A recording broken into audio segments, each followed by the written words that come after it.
Amém. Meus queridos irmãos, uma boa tarde, graça e paz. Podeis assentar, muito obrigado. É uma alegria para mim poder servi-los com a palavra de Deus nesse fim de tarde, de um domingo tão precioso que o Senhor nos concedeu. E com a graça de Deus, nós vamos pensar um pouco a respeito da obra redentora do Senhor Jesus. A maneira com que, por meio da sua divindade, bem assim da sua humanidade, Ele ofereceu para o Deus Pai um sacrifício perfeito, suficiente e eficaz, e como, através da vitória do Calvário, nós podemos ter certeza de que estamos completamente seguros em Cristo Jesus. Amém? Então, para tanto, quero por bondade abrir a sua Bíblia junto comigo na epístola que o apóstolo Paulo escreveu aos Colossenses, no capítulo 2.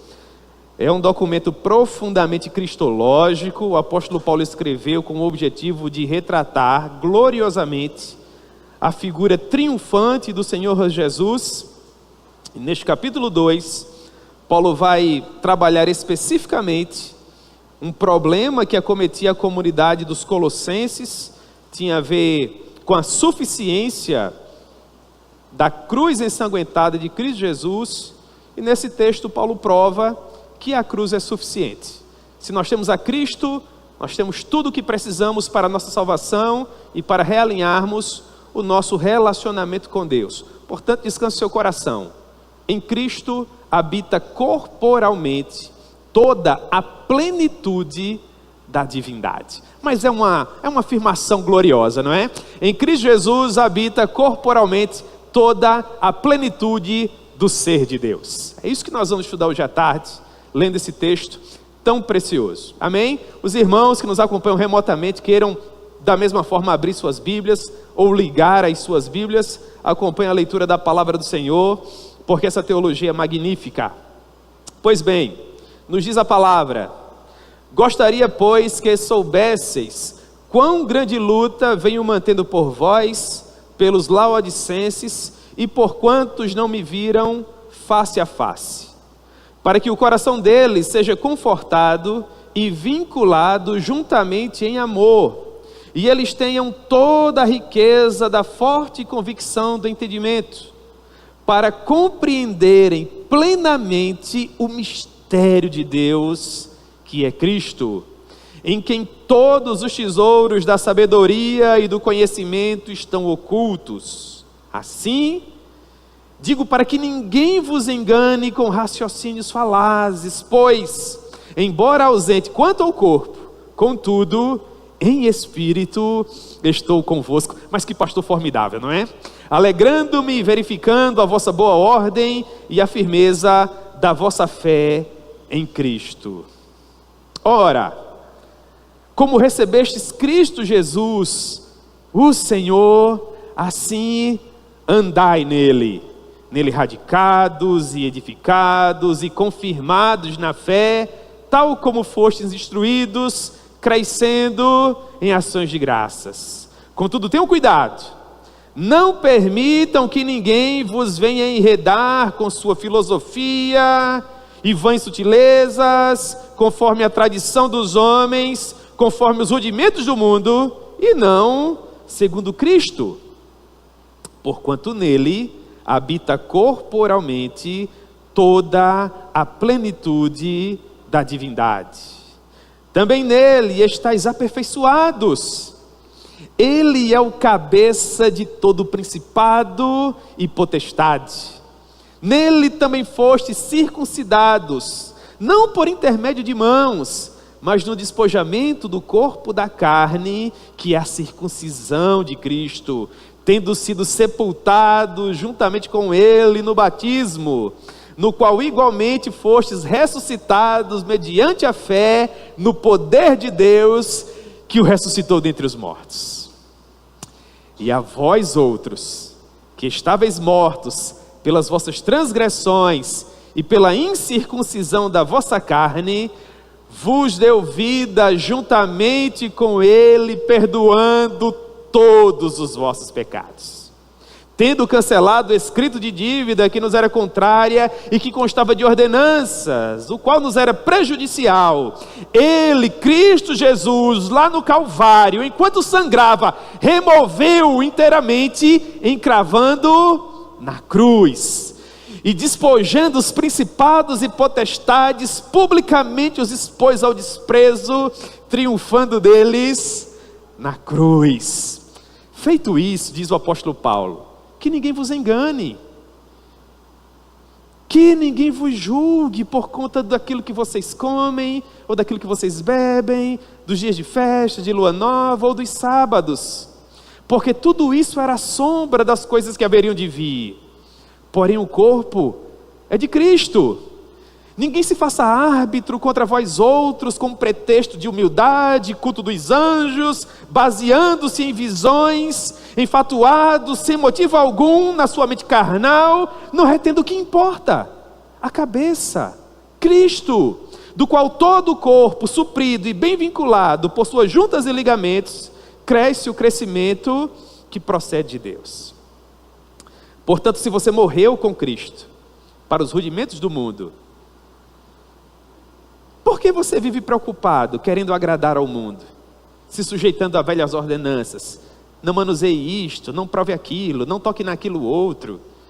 Você não reconhece que essas são doutrinas humanas, doutrinas de homens? Entenda que todas essas coisas, com o uso, se destroem.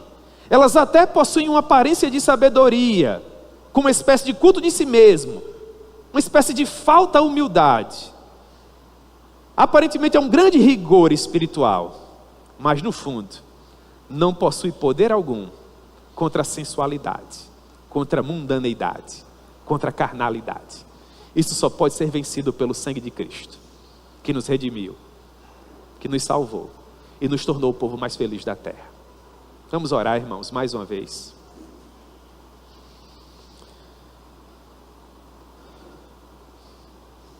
Senhor, nós te amamos com toda a força do nosso coração. Tu és Senhor e Rei. Habitas, ó Deus, e governas sobre todo o universo. Vestido de toda a honra, de toda a glória e de todo o poder. Ah, Senhor, seja entronizado. Ocupa o teu lugar em nossas mentes e em nossos corações. O teu servo, o apóstolo Paulo, há tantos anos atrás, sendo inspirado por teu Espírito, escreveu essas palavras preciosas para orientar a igreja de Colosso quanto à perniciosidade do falso ensinamento, do engodo, da mentira, do erro, da heresia. Ah, Deus, aplica essa palavra preciosa ao nosso coração e que ela sirva como um antídoto que nos proteja da falsa religiosidade, da experiência religiosa superficial, e permita, ó Deus, que verdadeiramente nós possamos ter a experiência de gozar daquele que a tudo preenche, aquele em quem habita corporalmente toda a plenitude da divindade. Faça com que nós tenhamos a Ti, Senhor. Faça com que nós venhamos a Te amar sobre todas as coisas e caminhar contigo nesse grande torrão chamado planeta Terra, Pai. Tem misericórdia de nós e nos ajuda, Senhor, a compreender a Tua gloriosa palavra. Em nome de Jesus. Amém. Meus irmãos, esse documento foi escrito pelo apóstolo Paulo na porção mais madura da sua vida. Paulo se encontrava naquilo que nos dias atuais nós poderíamos chamar de uma espécie de prisão domiciliar. Ele era o principal missionário da igreja do Senhor crucificado. Um homem que até então havia produzido muitos documentos que se tornariam parte do cânon sagrado. E por conta da sua proeminência, da liderança que ele exercia, ele foi preso ingloriamente, injustamente, trancafiado, a princípio em Cesareia Marítima, onde amargou 2 anos de um cárcere injusto, percebendo que não havia solução para o seu litígio, sendo cidadão romano por nascimento, ele apela ao imperador, ele apela a Nero, é transferido para Roma, e estando na capital do império, no epicentro da perseguição que se levantava, que se pronunciava naquele momento. Ele utilizou a tecnologia que estava à sua disposição para nortear as igrejas, para orientá-las. E estando atrás das grades, Paulo escreveu alguns dos documentos mais preciosos de todo o enredo das Sagradas Escrituras: Efésios, Colossenses, Filipenses, Filemon. Perceba, o corpo físico material do apóstolo Paulo estava por trás das grades, mas a mente do apóstolo Paulo estava em liberdade. As pessoas estavam impedindo o apóstolo Paulo de sair para pregar, mas não conseguiam impedi-lo de orar. Ai, irmãos, esse homem orou, e esse homem buscou a Deus. Dá uma lida em Colossenses com alguma sensibilidade. É poesia, irmãos, mas é uma coisa magnífica. As palavras que Paulo escolhe, a maneira com que ele articula as ideias, é uma coisa preciosa, é uma experiência sobrenatural. Então ele recebe a visita de um rapaz, oriundo do vale do rio Lico, Epáfras. Epáfras era um dos líderes da comunidade de Colosso. E aquela comunidade preciosa, que havia sido plantada por algum dos discípulos do apóstolo Paulo, talvez o próprio Epáfras, talvez Filemon, estava sendo atacada por falsos mestres, por homens que atacavam a divindade do Senhor Jesus.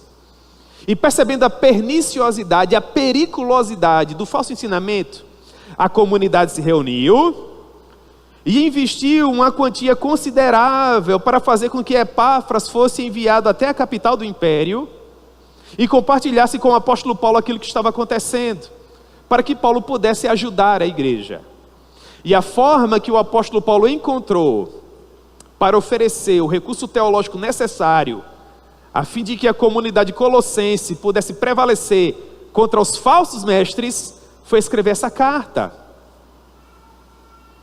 Aqui Paulo combate o que na época ficou conhecido como heresia colossense. Os falsos ensinos daqueles pseudo-mestres que queriam atrapalhar o bom andamento da igreja do Senhor Jesus.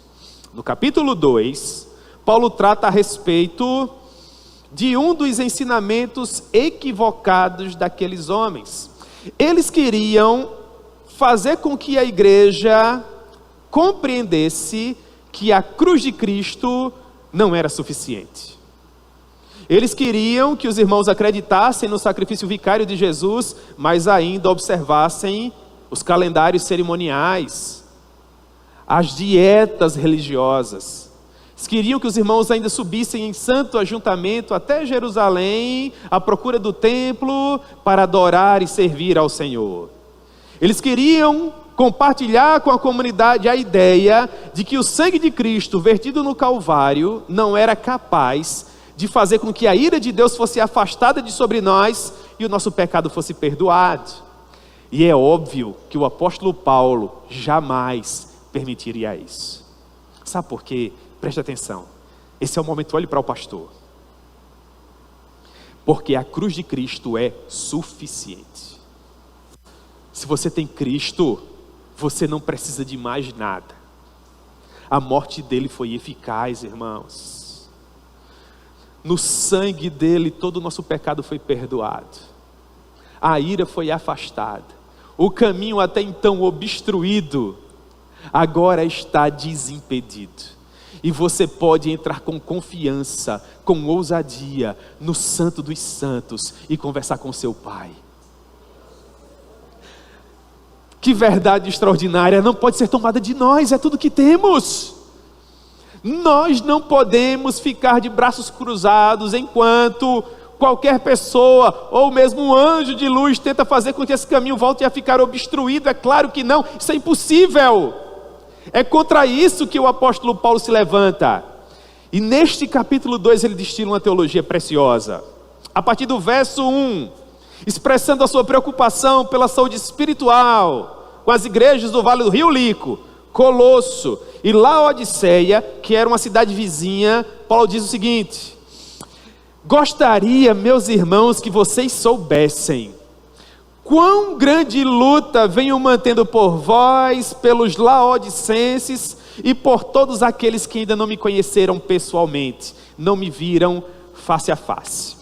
O apóstolo Paulo estava por trás das grades, mas como eu falei há pouco para vocês, se bem que Paulo estava impedido de viajar, de rever os seus familiares, de visitar os seus melhores amigos, Paulo não estava impedido de orar.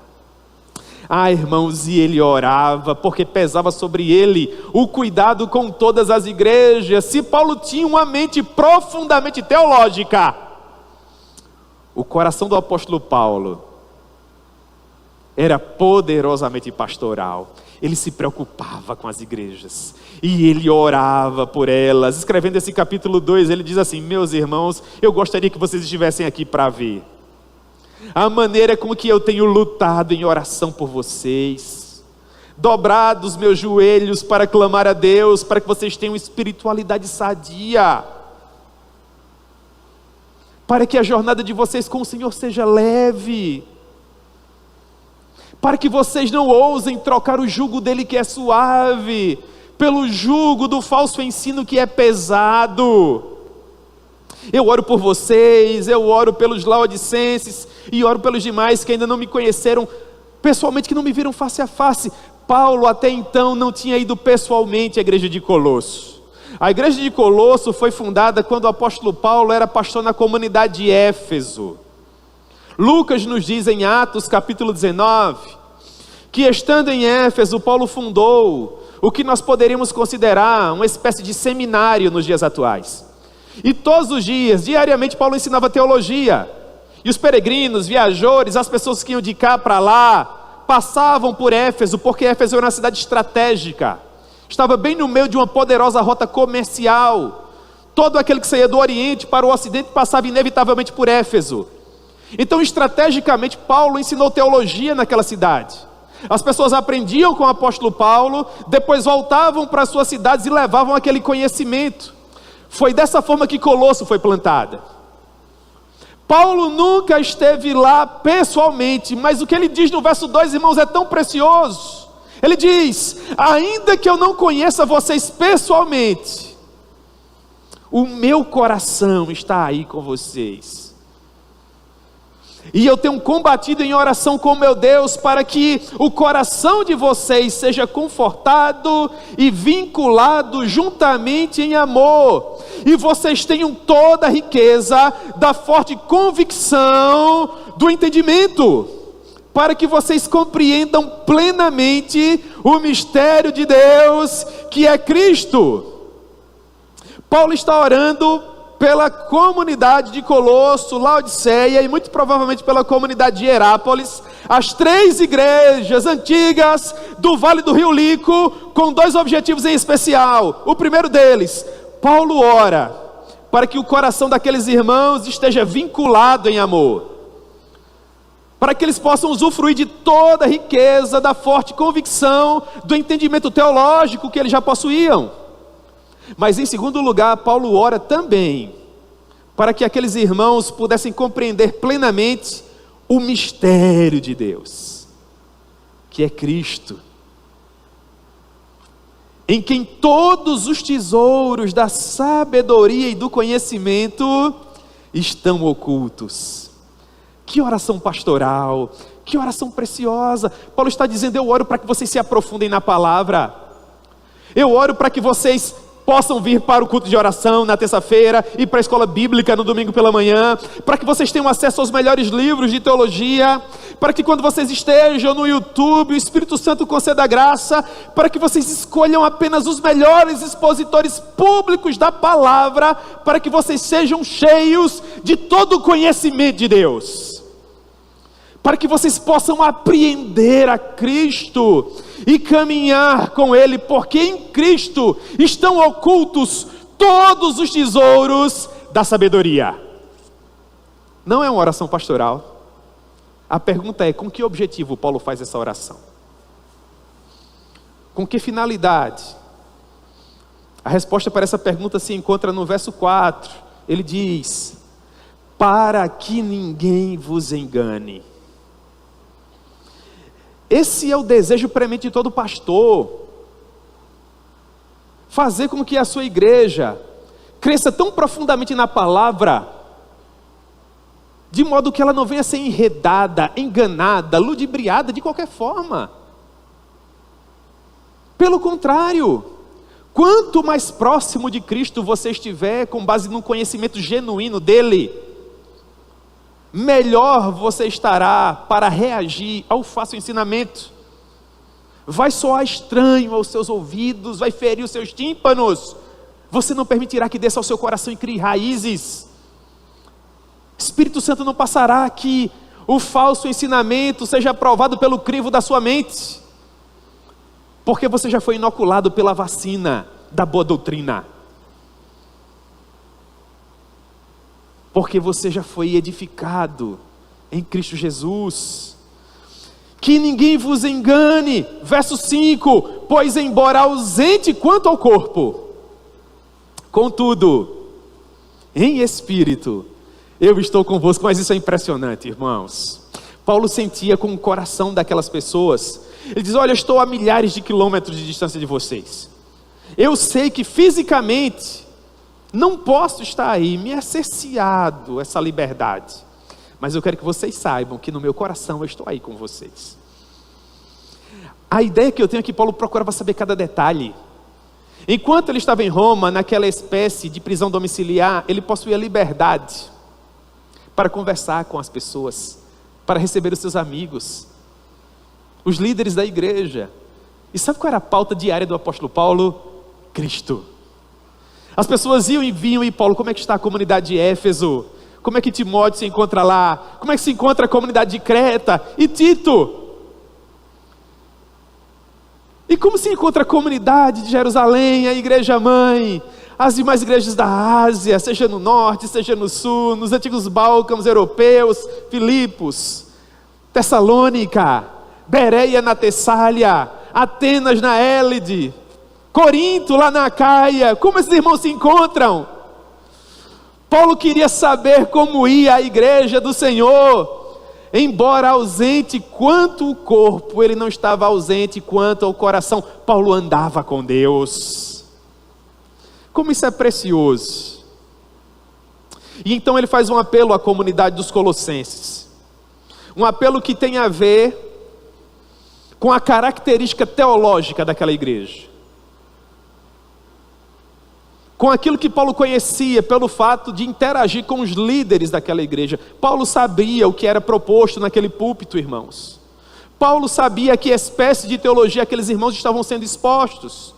E é com base nesse conhecimento, nesse suporte teológico que ele sabia, que a igreja de Colossos recebia, que ele diz assim, verso 6, aqui começa o antídoto para a heresia colossense. Ele diz: ora, assim como vocês receberam a Cristo Jesus. Se Paulo não tivesse certeza que aqueles irmãos haviam recebido o evangelho genuíno, Paulo não trataria com aquela comunidade dessa forma. Mas Paulo conhecia Epáfras, Paulo conhecia Filemon, Paulo conhecia a liderança daquela comunidade. Ele sabia que espécie de doutrina aqueles irmãos recebiam. Paulo sabia que o evangelho da cruz ensanguentada era pregado lá no vale do rio Linco. E ele diz: assim como eu sei que vocês conhecem a mensagem da cruz, assim como eu sei que foi Emanuel que resgatou vocês do império das trevas e transportou vocês para o seu reino de amor, assim como vocês conhecem a Ele, caminhem com Ele, andem com Ele, nele radicados e edificados e confirmados. O que é que o pastor está ensinando aqui? Que você precisa criar raízes, que você precisa estar seguro nele, assim como você foi instruído, crescendo em ações de graças. Em outras palavras, meu querido irmão, você precisa sair, espiritualmente falando, do ponto A para o ponto B. Você precisa aprofundar o seu conhecimento nas Sagradas Escrituras. Você precisa aperfeiçoar cada vez mais a sua vida de oração. Você precisa aproximar-se cada vez mais em sensibilidade espiritual do Senhor. É dessa forma que você é radicado e edificado e confirmado na fé. Para que você não seja como um menino espiritual, agitado de um lado para o outro, com qualquer vento de nova doutrina. sendo enganado pela artimanha dos homens, e não retendo a cabeça, aquilo que importa, que é Cristo. A igreja do presidente Médici não pode ser uma igreja tola. A igreja do presidente Médici não pode ser uma igreja boba. A igreja do presidente Médici não pode ser uma igreja superficial, porque a igreja do presidente Médici toda semana tem acesso à palavra de Deus. É uma igreja que é bem catequizada, é uma igreja que é ensinada, é uma igreja que é coberta por oração. A luta, a agonia, a batalha, irmãos, aqui. Se você não cresce, é porque a culpa é sua. Se você anda por aí sendo enganado, ludibriado, colocando em xeque aquilo que você tem mais importante na sua vida, que é a sua alma eterna, é porque você não tem ouvido a voz do bom pastor que tem falado a partir desse púlpito, todo culto, irmãos. A confiança que o apóstolo Paulo tinha no púlpito da comunidade colossense é a confiança que eu tenho no púlpito da comunidade do presidente Médici. A minha família tem sido bem educada teologicamente aqui. Eu sei que a minha esposa e os meus filhos não correm perigo, porque há homens de Deus que têm combatido um bom combate para auxiliar a mim, que sou o pastor da minha família, a caminhar seguro com os meus. Eu oro para que Deus conceda a mesma certeza também ao seu coração. Então Paulo traz uma advertência que é importante mesmo para nós nos dias atuais, tantos séculos após a produção desse documento. Ele diz a partir do verso 8, tenham cuidado, para que ninguém vos venha enredar. Enredar é fazer com que você seja preso numa teia, numa rede, é retirar de você a sua liberdade. Tenha cuidado para que ninguém vos venha enredar com sua filosofia e vãs sutilezas. Cuidado com as pessoas que falam muito bonito, que tem sempre uma resposta filosófica e cultural para toda demanda, para todo problema, que vai dizer que a Bíblia é retrógrada, é reacionária, que a Bíblia precisa ser atualizada. Tenha cuidado com essas pessoas de fala mansa, que são bem orientados teologicamente falando, que não levantam um tom de voz, que não dão soco no púlpito, que não ficam encolerizados quando denunciam o pecado, cheios de zelos, com o olho em chamas, ardendo no poder do Espírito Santo. Tenha cuidado com essas sutilezas, com a tradição dos homens, com os rudimentos do mundo, e não segundo Cristo. Porque é em Cristo, verso 9, que habita corporalmente toda a plenitude da divindade. Os falsos mestres que tentavam destruir a comunidade de fé lá em Colosso, ensinavam que para termos acesso à glória de Deus, nós precisávamos de um apanhado filosófico. Nós precisávamos caminhar com desenvoltura pelos corredores do saber humano. Eles ensinavam que, espiritualmente falando, você só seria de fato sensível à voz de Deus se você fosse iniciado em todo tipo de mistério, fazendo com que a cruz não fosse suficiente, tentando somar ao sacrifício da cruz essas falsas doutrinas, procurando ensinar a essas pessoas que para serem salvas, elas precisavam de Cristo e de mais alguma coisa. Fora com isso, diz o apóstolo Paulo. Em Cristo habita toda a plenitude da divindade. É nele que vocês foram instruídos, nele vocês foram aperfeiçoados. Ele é o cabeça de todo principado e potestades. Nele vocês foram circuncidados, não por intermédio de mãos, mas no despojamento do corpo da carne, que é a circuncisão de Cristo. O que Paulo está dizendo quando se refere a essa circuncisão é que tudo aquilo que nós precisávamos para tornar público que nós somos família de Deus, edificado sobre o fundamento dos apóstolos e profetas, tendo Cristo como a pedra angular das nossas vidas, já nos foi dado pelo Espírito Santo. Não tenha dúvidas. Você caminha pelas ruas de Campina Grande, você publica algo que lhe ocorre nas redes sociais, você faz uma ligação para uma pessoa amiga, você aconselha um familiar precioso, e em cada uma dessas atividades meramente cotidianas, você deixa claro que é uma nova criatura. Esse é o despojamento do corpo que o apóstolo Paulo faz menção. É essa circuncisão, o sinal exterior que nós recebemos e que prova que nós pertencemos a Cristo. O nosso vocabulário é o vocabulário dele, a nossa mente é a mente dele, o nosso coração pulsa por causa dele. Porque nós já fomos sepultados juntamente com ele, nós já morremos para esse mundo de pecado, assim como nós também ressuscitamos com ele, somos novas criaturas, irmãos. E agora que nós já recebemos aquilo que havia de mais importante para recebermos, que é Cristo, vamos voltar às velhas práticas? Nos deixar enganar por falsos mestres? Claro que não. Pelo contrário, nós precisamos nos lembrar, verso 13, que nós que estávamos mortos pelas nossas transgressões e pela incircuncisão da nossa carne, recebemos vida com Cristo no momento em que Ele perdoou todos os nossos pecados. No momento em que Ele cancelou o escrito de dívida que era contrário a todos nós e que constava de ordenanças, a lei dos mandamentos que nós não conseguíamos cumprir, que nos condenava, que nos arrastava irremediavelmente para a condenação eterna. Tudo aquilo que nos separava, que nos alienava de Deus, foi retirado das nossas vidas. Cristo removeu inteiramente. E triunfando sobre todos aqueles que diziam que para a nossa vida não havia mais jeito. E triunfando sobre todos aqueles que diziam que não havia mais saída para a nossa família. Que não havia quem desse jeito em nossos casamentos. Que não havia quem resgatasse os nossos filhos. Triunfando sobre todos esses inimigos, Cristo, irmãos, publicamente os expôs ao desprezo, os envergonhou, quando Ele retirou a nossa vida, que nos envergonhava de sobre nós, e a encravou na cruz, nos escrevendo uma nova história. Vocês dizem que essa família não tem mais jeito, eu digo para vocês que tem.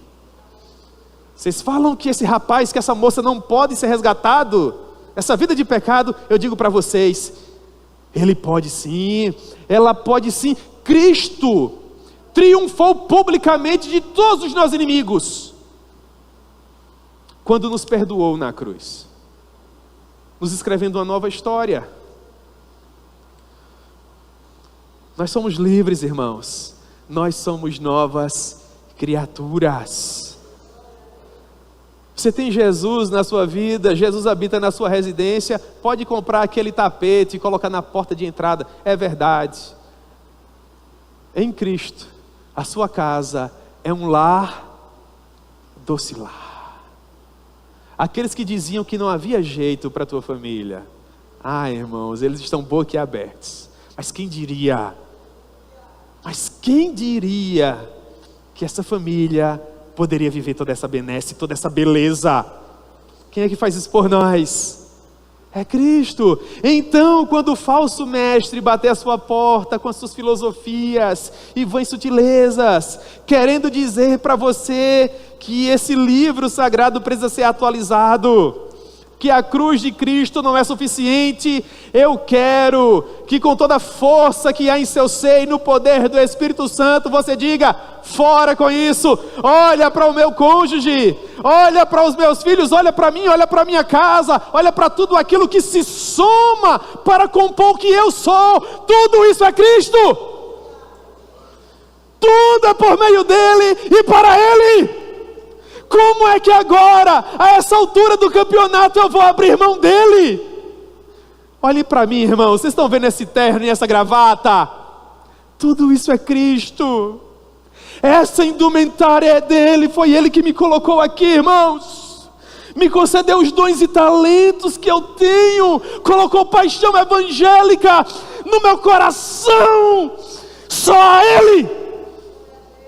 Não há nenhum outro, eu não consigo enxergar nenhum outro, os meus olhos só estão direcionados para Cristo, o meu coração pulsa por causa dEle, os meus pulmões estão agora cheios de ar para proclamar o Evangelho dEle.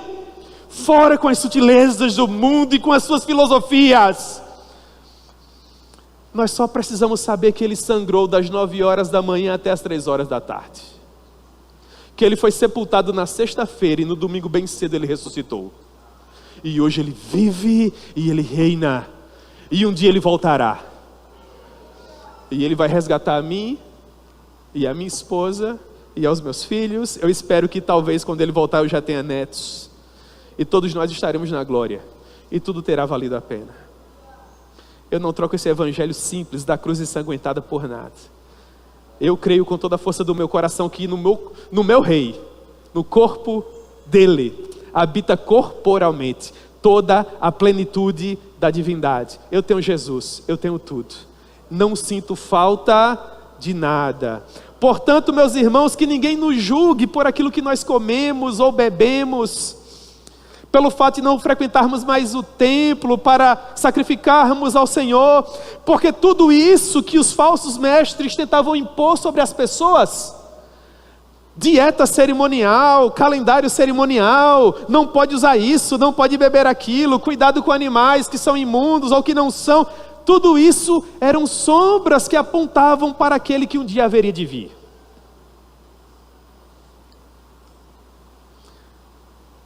Porém, de quem é o corpo? É de Cristo. Você não tem mais que olhar para a sombra, porque você já pode orar diretamente para Ele. Antes, no período do Antigo Testamento, como o Messias ainda não havia vindo até o mundo, as pessoas olhavam para as sombras, para aquilo que apontava para Ele. Mas à medida que finalmente o nosso Messias chegou, nós não precisamos mais olhar para a sua sombra, nós podemos diretamente olhar para Ele. Portanto, que ninguém venha vos enganar, verso 18, com um pretexto de humildade, dizendo que viu um anjo. Ah, mas eu vi um anjo. Eu queria ver um anjo também, nunca vi. O Evangelho não diz que eu tenho que ver um anjo. Até porque um anjo é um ser espiritual, tinha que ser um milagre dentro de um milagre. Deus mandar o anjo, materializar o anjo, para que eu pudesse ver o anjo. Aí a minha pergunta é, quando eu visse o anjo, a minha vida ia mudar em quê? Eu já vi Jesus.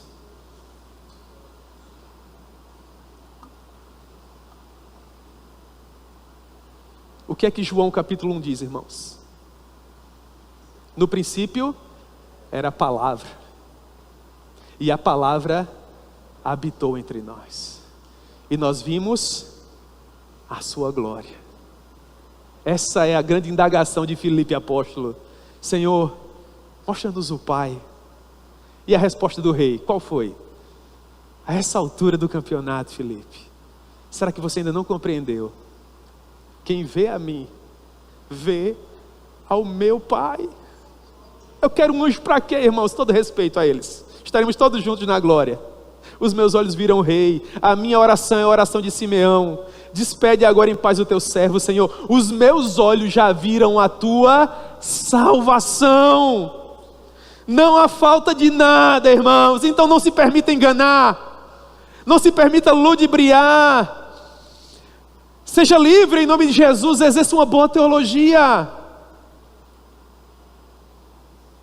Não permita que ninguém baseado em visões, enfatuado sem motivo em sua mente carnal, e não retendo a cabeça do corpo que é Cristo, engane você, porque você já morreu para o mundo, verso 20. Então como é que alguém que já morreu para o mundo vai se deixar enredar por ele, ludibriar, algemar? Olha a maneira com que Paulo escreve o verso 21, eu achei ele até um tanto sarcástico no verso 21. Não manuseie isso, não toque naquilo. São preceitos de homens, doutrinas de homens.